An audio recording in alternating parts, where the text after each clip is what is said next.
So, with the fast twitch repeated sprintability sequencing method, this is part 2. Basically, it's how to apply it now that you understand it or understand what it is. Now, the application, when it's ultimately going to be produced, well, ideally, I think it depends on your volume. Volume is always going to be a variable, and that variable is how much work your kids are doing that week.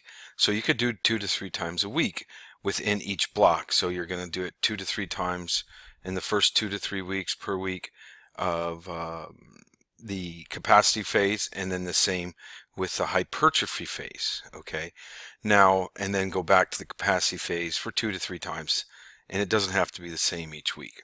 Now the set duration has often been found to, you can go from 3 to 10 minutes. 10 minutes pushing it. 10 minutes would be a super fit athlete with great work capacity. I think optimal is 3 to 5 minute sets. You're going to keep your heart rate between 110 to 140, 50 range. If they're out of shape, they'll push this.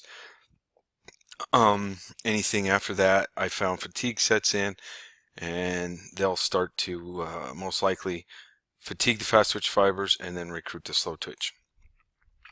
I would perform 2 to 5 sets, obviously more 5 if you're going 2 minutes, 3 minutes in duration, and then perform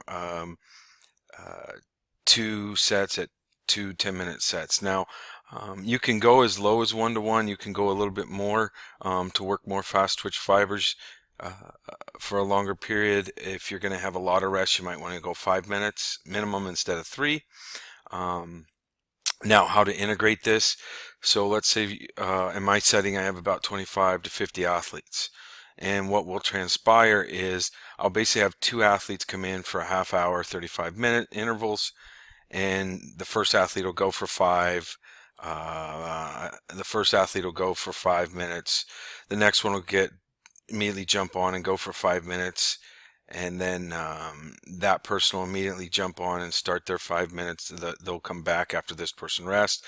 So athlete 1 will go 1, 2, 3 times on their off day. The same thing with athlete 2. They're going a 1-to-1 ratio with rest, so I could schedule every 35 minutes in my weight room if I needed to do that. With the new weight room coming in, I'll have basically 3 steppers, and I'll have 6 kids per half hour complete this with 25 kids. It would essentially take just a little over 2 hours to get everybody completed. So for a football team, you could have 5 steppers, and these guys could complete this over a probably roughly around a 3 to 4 hour period. Or you could do it throughout the whole day because there's not much coaching involved in this and so forth.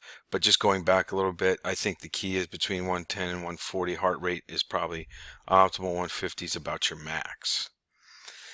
Now, the key to this hypertrophy phase and why that it works, remember, everything is a skill.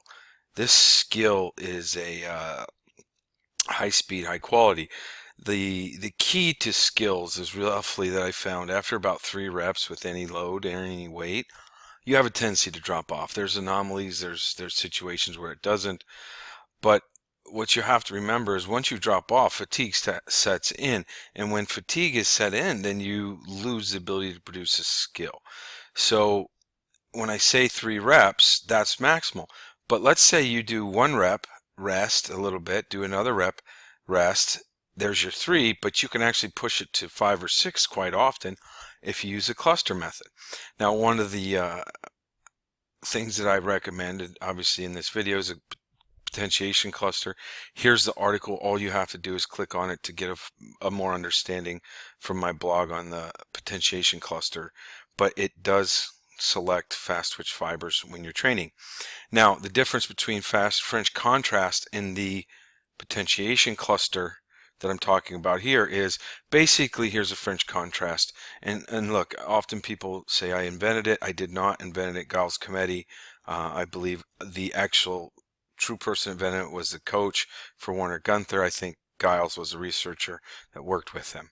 Now, you do basically 4 reps, and then you do 4 reps of hurdle hops, and loaded squat jumps with maybe 20 kilos or 44 pounds, and then you would do hurdle hops with 4 reps, and that's a one grouping, one cycle of these exercises. Then you wait 2 to 3 minutes. Some athletes wait up to 5. So then the difference in potentiation clusters. Now this is just a 2-exercise potentiation cluster. Excellent one for high school athletes. I've had hundreds of high school coaches email me about this method, and they were like great instantaneous results. Now I use a sport back squat. I don't.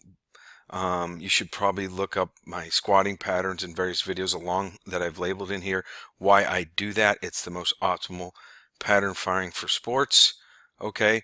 Now you'll use an 85 to 65% 1 rep. You will then go over to a box jump. You would go back, then you go back to box jump, back to back squat, over to a box jump, back and forth, and that is one full cycle set of potentiation clusters. You'd rest 2 to 3 minutes and do that again. Now this is only a 2 exercise loading in regard to the sequencing. We can do as many as 4. But I'm just showing you there's variables. Here's another variable. Here's a hex deadlift with a hurdle hop. This is for top end speed running, where actually this one would be for acceleration, getting out of the blocks. So this is another example of one hex deadlift with hurdle hops. The next one is a peaking model, in which I'll talk more about implementing that in regards to the at the end of a training cycle for athletes. Okay, you notice the loads are much different but more explosive. Drop box, 20 to 30% loaded squat jump. This would be a sports squat jump. Drop box jump, so you're dropping down off a box, jumping up onto another one, dropping off a small box, and then you just cycle through that 4 times. This is an advanced one, so you would go a loaded squat jump at 30-40%, drop box jump, then you'd head over to accelerated band jump, and then you could do a rest a little bit, 10 to 15 seconds, and you go back and you cycle through this whole thing, and that's one set, and then you wait 2 to 3 minutes or 4 even, and then head back to starting over. So how to integrate this into, let's say, the triphasic model. All right, and here we're at with this. So with the full triphasic classic model, if you look on my website, on my blog on Excel Athlete, there's the general peaking, or the 6-week GPP model, which many people email me about and have had great success with. The book will be out within the next 6 months. And then, so when you would want to implement it is do block 1 of the fast twitch sequencing model. Basically, the capacity part you would apply at weeks 4, 5, and 6 in this model. Now, some people can't do that, and I'm going to talk about the compressed one down here, but this is when you would start it. You could even actually do it a little bit sooner, but for your minimum dose, or the minimum amount of time, you would want to do it towards the end. Then essentially, those of you who know how I integrated French contrast method into the triphasic training, in this training block here, you would switch over to the fast twitch hypertrophy part of the sequencing model, and you would basically apply it during the eccentric and isometric phases. And then what you would do after you were done with that, and as you know, there's no downloads in here, so this is also something to keep in mind. This is just an absolute laid out training protocol. It's probably not realistic for most people, for athletes anyway, without some downloads in there. And then you remember, you cycle back to the capacity workout for weeks 11 through 13. And this is where you would get optimal results in your fast twitch fiber peaking model. And then you'd go through your power phase, and then you would go through the peaking phase, chapter 6 AFSM of the triphasic model. Now, how to compress this whole thing and include aerobic, lactate, alactic work, which are all on my blog. I'll actually maybe label the phases right here for you. But when you compress this, here's how to compress a triphasic from a 16-week to week 10. So notice you will go aerobic week 1, which you will do the capacity building with the aerobic block. And then to go into the lactate block up here, you will shift the eccentric. So you basically take this and put it together. And what do? You do your eccentric block with 80% plus load to 20-second sets, okay? 20 to 30-second sets, which is your lactate block. Now, you actually, I didn't put this together, but this starts on week 3 also. So this should probably be blue. So let's just label this blue as we go right here, and boom. So understand that weeks 3 through 6, you're doing a hypertrophy loading phase right there with triphasic in the power. And then what you would do in your peaking model is you would come back to capacity, and I would probably go 2 times per week only on the peaking model. Okay, so this peaking model load is the sets are under 10 seconds, and most optimally, I'll be honest with you, I think you would want separation of this training protocol. Okay, so you would do your peaking lift, and then you would do this later in the day. That's optimal. Not sure it's going to happen that way.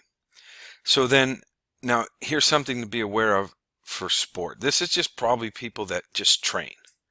Okay, now people that are athletes, it's kind of the same concept, the aerobic training block, which I will give you lectures to how to implement this.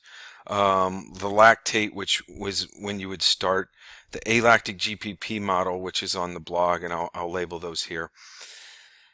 You go through the same thing, the eccentric block, 20 to 30-second sets. This is classic triphasic. When I say classic, there is a super methods that will come out, or a advanced methods with super maximal loading. I did not put that on here. Essentially, it would be during this phase right here. So these two, and it's super maximal loading, and you would implement it at the same time. But remember, you're doing the hypertrophy during, super maximal would be during these two, eccentric, isometric, and the hypertrophy would be during this time, so the French contrast or the potentiation clusters. Now, then what we do is we obviously come back to the fast twitch capacity builder. Now, if you're an athlete, let's say, for example, I've taken you through this, and at week 14 we end, and then week 21 or 22 you have your event. I'll just type that in here. You will essentially, at that point, basically do this peaking model. You would readdress this hypertrophy phase. So yes, again, I'm saying capacity, hypertrophy, capacity. You can readdress this hypertrophy again in here, but I might use 3-minute sets and 5 versus 7 or 10, and do it probably as long as you're getting results, but you may want to taper it from the event about 2 to 3 weeks out. So this is just an option. Now the same thing can happen with the compressed GPP model for sports. You would like to end your training model 10 weeks out of any event, and then give yourself a possibility of working the 4 to 6 weeks to be able to do hypertrophy again with the peaking model. And I may have said capacity, but I meant hypertrophy up here also. So you're going to do French contrast with light loads. Seems to be very effective. Various athletes, Olympians, won some golds, but your ability to do that with this model here is very effective with lighter loads. And the same thing here. So you may want to drop this 2 to 4 weeks from the event, which in this case the event might be out about 16 to 18, probably weeks out from the time start of training. So this is just a possibility.